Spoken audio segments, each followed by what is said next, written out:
ITI study centre में आप सभी का स्वागत है। नमस्कार, मेरा नाम अमरेश है और हम लोग इस वीडियो में सोल्डरिंग, रिवेटिंग और वेल्डिंग से संबंधित ऑब्जेक्टिव क्वेश्चंस के बारे में पढ़ेंगे। आइए शुरू करते हैं। सोल्डरिंग के समय पर कॉपर सोल्डरिंग बिट पर सोल्डर नहीं चिपकता है, इसको कैसे सही करेंगे? सोल्डर को प्री हीट करेंगे, यानी पहले से गर्म करेंगे, बिट को सही से साफ करेंगे, सोल्डर बिट को बदल देंगे या सोल्डर के ऊपर लंबे समय तक बिट को रगड़ेंगे। तो इसमें जो सही उत्तर है वो है बिट को सही से साफ करेंगे। सॉफ्ट सोल्डरिंग में लेड के साथ कौन सा धातु प्रयोग करते हैं? टिन, कॉपर, सिल्वर या एल्युमिनियम? तो सॉफ्ट सोल्डरिंग में लेड के साथ हम लोग टिन का प्रयोग करते हैं। सॉफ्ट सोल्डरिंग किस तापमान पर की जाती है? 900 से 1000 degree Celsius, 1200 degree Celsius, 450 degree Celsius से ऊपर, 450 डिग्री सेल्सियस से नीचे। तो इसमें सही उत्तर है 450 डिग्री सेल्सियस से नीचे। सोल्डर ज्वाइंट होता है ब्रेजिंग ज्वाइंट से कमजोर, ब्रेजिंग से मजबूत, सिल्वर सोल्डरिंग से मजबूत या वेल्डिंग से मजबूत? तो जो सोल्डर ज्वाइंट होता है वो हमारा ब्रेजिंग ज्वाइंट से कमजोर होता है। स्नैप हेड रिवेट की स्टैंडर्ड हाइट क्या होती है? 0.5 इंटू रिवेट का व्यास, 0.7 इंटू रिवेट का व्यास, 0.9 इंटू रिवेट का व्यास या 1.1 इंटू रिवेट का व्यास? तो स्नैप हेड रिवेट की स्टैंडर्ड हाइट होती है 0.7 इंटू रिवेट का व्यास। किस रिवेट जोड़ में प्लेट के सिरे को एक दूसरे के ऊपर रखकर जोड़ा जाता है? Lap joint, butt joint, edge joint या कार्नर जॉइंट? तो यह है हमारा लैप जॉइंट। लैप जॉइंट में प्लेट को एक दूसरे के ऊपर रखकर जोड़ते हैं। प्लेटों के अंत सिरे को एक साथ रखकर जोड़ने पर बनता है lap joint, butt joint, edge joint या कॉर्नर जॉइंट? तो बनता है बट जॉइंट। रिवेट जोड़ों में एक ही पंक्ति के दो पास पास के रिवेटों के मध्य की दूरी होती है।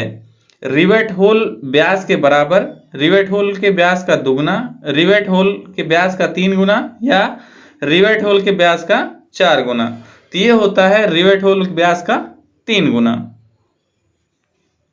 रिवेट जोड़ में रिवेट हेड और सबसे नजदीक किनारे के बीच की न्यूनतम दूरी क्या कहलाती है? बैक पिच, अलाउंस, टॉलरेंस या मार्जिन? तो उसको कहते हैं हम लोग मार्जिन। डाली किस प्रकार का टूल है? सीट मेटल की शेपिंग का, सीट मेटल सोल्डरिंग का, सीट मेटल पियर्सिंग का या सीट मेटल टेस्टिंग का? तो डॉली जो है ये सीट मेटल की शेपिंग का टूल है। कॉकिंग और फुलरिंग से रिवेट जोड़ हो जाते हैं, फ्लेक्सिबल हो जाते हैं, स्ट्रांग हो जाते हैं, रस्ट प्रूफ हो जाते हैं या लीक प्रूफ हो जाते हैं? तो कॉकिंग और फुलरिंग से रिवेट जोड़ लीक प्रूफ हो जाते हैं। निम्नलिखित में से कौन सा परमानेंट फास्टनर है? कॉटर ज्वाइंट, फ्लेंज कपलिंग, नकल ज्वाइंट या रिवेट ज्वाइंट? तो जो हमारा रिवेट ज्वाइंट है इसको हम परमानेंट फास्टनर में गिनते हैं। एक ही पंक्ति के दो पास पास के रिवेटों के केंद्र के मध्य की दूरी होती है लीड, पिच, मार्जिन या लेग? तो ये होता है पिच। गर्डर और भारी कंस्ट्रक्शन कार्यों के लिए किस रिवेट का प्रयोग करते हैं? Pan head rivet, snap head rivet, flat head rivet या काउंटर संक हेड रिवेट? तो इसके लिए हम लोग प्रयोग करते हैं पैन हेड रिवेट का। सामान्य बनावट कार्यों के लिए किस रिवेट का प्रयोग किया जाता है? Pan head rivet, snap head rivet, flat head rivet या काउंटर संक हेड रिवेट? तो इसके लिए हम लोग सामान्य कार्यों में स्नैप हेड रिवेट का प्रयोग करते हैं। एल्युमिनियम शीट की रिवेटिंग के लिए किस धातु के रिवेट का प्रयोग करेंगे? एल्युमिनियम, कॉपर, ब्रास या रॉट आयरन? तो ज्यादातर हमें जिस धातु की रिवेटिंग करनी होती है उसी धातु के रिवेट का प्रयोग करते हैं। तो इसमें एल्युमिनियम ऑप्शन सही है। निम्नलिखित में से कौन सा अस्थायी जोड़ है? वेल्डिंग जोड़, रिवेट जोड़, सोल्डर जोड़ या प्रेस फिट जोड़? तो जो प्रेस फिट जोड़ होता है ये हमारा अस्थायी जोड़ होता है, क्योंकि प्रेस करके फिट किया होता है, जरूरत पड़ने पे उसको निकाल सकते हैं। वर्कर को बिजली का झटका लगने पे क्या करना चाहिए? अल्कोहल पिलाना चाहिए, कोल्ड ड्रिंक पिलानी चाहिए, चलने के लिए बोलना चाहिए या उसको कवर करके गर्म रखने की कोशिश करनी चाहिए? तो इसमें ऑप्शन 4 सही है, उसको कवर करके गर्म रखने की कोशिश करनी चाहिए। वेल्डिंग शॉप में कौन सा अग्निशामक यंत्र का प्रयोग करते हैं? Foam type, dry powder, carbon dioxide या इनमें से कोई नहीं? तो वेल्डिंग शॉप में हम लोग कार्बन डाइऑक्साइड यानी कि CO2 फायर एक्सटिंग्विशर का प्रयोग करते हैं। आर्क वेल्डिंग में प्रयोग की जाने वाली आर्क होती है high voltage high current, low voltage low current, low voltage high current या हाई वोल्टेज लो करंट? तो जो है इसमें ऑप्शन सी सही है, लो वोल्टेज और हाई करंट की जो है वेल्डिंग में आर्क प्रयोग की जाती है। आर्क वेल्डिंग में किस तरह के ट्रांसफार्मर का प्रयोग किया जाता है? Step down, step up, 1 to 1 या वोल्टेज बढ़ाने वाले का? तो आर्क वेल्डिंग में हम लोग स्टेप डाउन ट्रांसफार्मर का प्रयोग करते हैं। किस वेल्डिंग मशीन का प्रयोग AC वेल्डिंग सप्लाई को DC वेल्डिंग सप्लाई में बदलने के लिए किया जाता है? Motor generator set, engine generator set, rectifier set या वेल्डिंग ट्रांसफार्मर? तो हम लोग रेक्टिफायर सेट का प्रयोग करते हैं AC वेल्डिंग सप्लाई को DC में बदलने के लिए। DC वेल्डिंग में इलेक्ट्रोड और बेस मेटल के बीच ऊष्मा का बंटवारा ध्रुवता बदलने से होता है। यह बंटवारा कितना होता है? धनात्मक 2/3 और ऋणात्मक 1/3, धनात्मक 1/3 और ऋणात्मक 2/3, धनात्मक 3/4 और ऋणात्मक 1/4, धनात्मक 1/4 और ऋणात्मक 3/4? तो इसमें ऑप्शन सही है 1, धनात्मक 2/3 और ऋणात्मक 1/3। कौन सी स्थिति वेल्डिंग करने के लिए सबसे सरल है? समतल, ऊर्ध्वाधर, क्षैतिज या ओवरहेड? तो जो समतल स्थिति है वो वेल्डिंग करने के लिए सबसे सही होती है। इलेक्ट्रोड साइज होता है कोर वायर का व्यास, इलेक्ट्रोड का कुल व्यास, कोटिंग का व्यास या इलेक्ट्रोड की लंबाई? तो इलेक्ट्रोड का साइज होता है कोर वायर का व्यास। इलेक्ट्रोड कोटिंग का कार्य क्या है? वेल्डिंग करंट बढ़ाना, आर्क को स्थिर करना, जंग लगने से बचाना या आर्क तापमान को नियंत्रित करना? तो जो हमारा इलेक्ट्रोड कोटिंग का कार्य होता है वो होता है आर्क को स्थिर बनाना। इलेक्ट्रोड सामान्यतया कौन कौन सी मानक लंबाई में बनाए जाते हैं? 350 250 mm, 350 450 mm, 400 से 450 mm या 18 इंच और 10 इंच में? तो इलेक्ट्रोड जो है वो सामान्यतया हमारे 350 यानी कि 350 से 450 mm लंबाई में बनाए जाते हैं। गैस वेल्डिंग में ऑक्सीजन और एसिटिलीन पाइप का रंग होता है। ऑक्सीजन के लिए लाल व एसिटिलीन के लिए नीला रंग, ऑक्सीजन के लिए काला व एसिटिलीन के लिए लाल रंग, ऑक्सीजन के लिए काला व एसिटिलीन के लिए भूरा रंग, ऑक्सीजन के लिए लाल व एसिटिलीन के लिए भूरा रंग? तो ऑक्सीजन के लिए काला व एसिटिलीन के लिए भूरा रंग रखा जाता है। एसिटिलीन सिलेंडर में एसिटिलीन गैस बदलती है पानी में, कार्बन डाइऑक्साइड में, एसीटोन में या मरकरी में? तो ये हमारा ऑप्शन 3 सही है, एसीटोन में। कटिंग ब्लो पाइप में सेंटर होल होता है प्री हीटिंग के लिए ऑक्सीजन की सप्लाई करने के लिए, प्री हीटिंग के लिए एसिटिलीन की सप्लाई करने के लिए, कटिंग के लिए ऑक्सीजन की सप्लाई करने के लिए या कटिंग के लिए एसिटिलीन की सप्लाई करने के लिए?